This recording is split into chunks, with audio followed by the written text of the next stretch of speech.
আসসালামু আলাইকুম, welcome back to our channel. আজকে যে টপিকটি নিয়ে উপস্থিত হয়েছি, এই টপিকটি ভেরি ইজি, বাট আমরা যারা ইংরেজি শেখার শুরুতে রয়েছি, তাদের কাছে কিন্তু এটা মাঝে, মাঝে বেশ বিভ্রান্তিরও সৃষ্টি করে। তো তাদের লক্ষ্যে আজকের এই ভিডিও। আমরা প্রত্যেকে জানি প্রেজেন্ট ইনডিফিনিট টেন্সে কর্তা অর্থাৎ সাবজেক্ট যখন থার্ড পারসন সিঙ্গুলার নাম্বার হয়, তখন ভার্বের সাথে এস, ইএস অথবা আইএস যুক্ত করতে হয়। কিন্তু আমরা কিন্তু মাঝে, মাঝেই যারা ইংরেজি শেখার শুরুতে রয়েছে, তারা বুঝতে পারি না কখন এস যোগ করব বা কখন ইএস যোগ করব বা কখন আইএস যোগ করব। তো চলুন দেখে নিই কিভাবে খুব সহজে আমরা এটা মনে রাখতে পারি।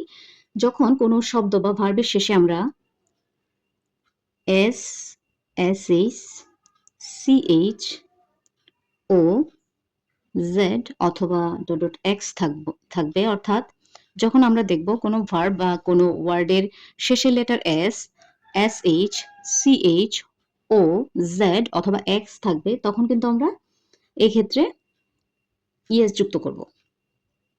এক্ষেত্রে ইএস যুক্ত করব।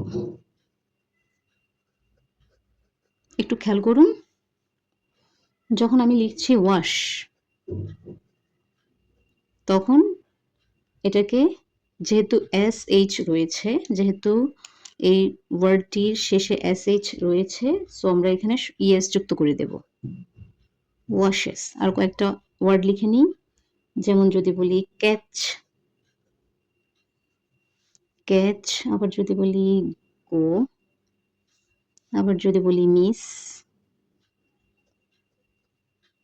খেয়াল করুন, এখানে কিন্তু ক্যাচের শেষের লেটার সিএইচ, দুইটি লেটার সিএইচ, ওয়াশের দুইটি লেটার এসএইচ, গো এর শেষে ও রয়েছে।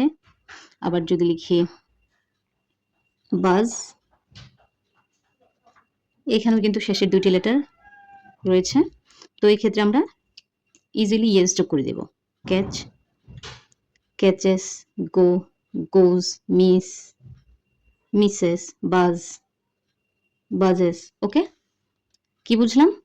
কোনো ভার্বের শেষে বা কোনো ওয়ার্ডের শেষে যদি শেষের লেটার যদি এস অথবা এস এইচ অথবা সি এইচ অথবা ও অথবা জেড অথবা এক্স থাকে, তাহলে আমরা সেই ওয়ার্ডগুলোর শেষে আমরা ইয়েস যুক্ত করে নেব।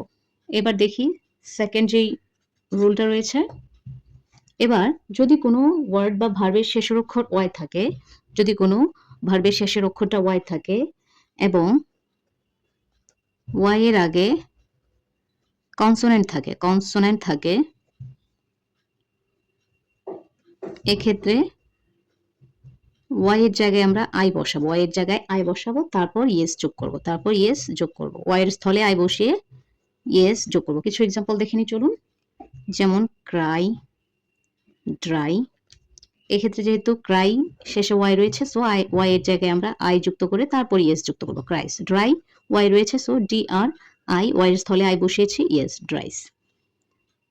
আবার যদি বলি স্টাডি, এক্ষেত্রে আমরা দিব স্টাডি, ওয়াই এর জায়গায় আই বসিয়ে ইয়েস, স্টাডিজ। আবার যদি বলি ক্যারি, ক্যারিতেও দেখেন ওয়াই এর জায়গায় আমরা আই বসাবো, আই বসানোর পরে ইয়েস যুক্ত করব।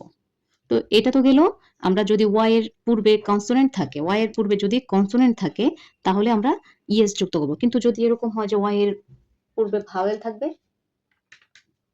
কিন্তু যদি এরকম হয় যে ওয়াই এর পূর্বে ভাওয়েল রয়েছে, তখন আমরা কিভাবে চেঞ্জ করব? খেয়াল করুন, যেমন খেয়াল করুন এখানে বাই এবং প্লে, এই দুইটা ওয়ার্ড লিখলাম, দুইটা ভার্ব।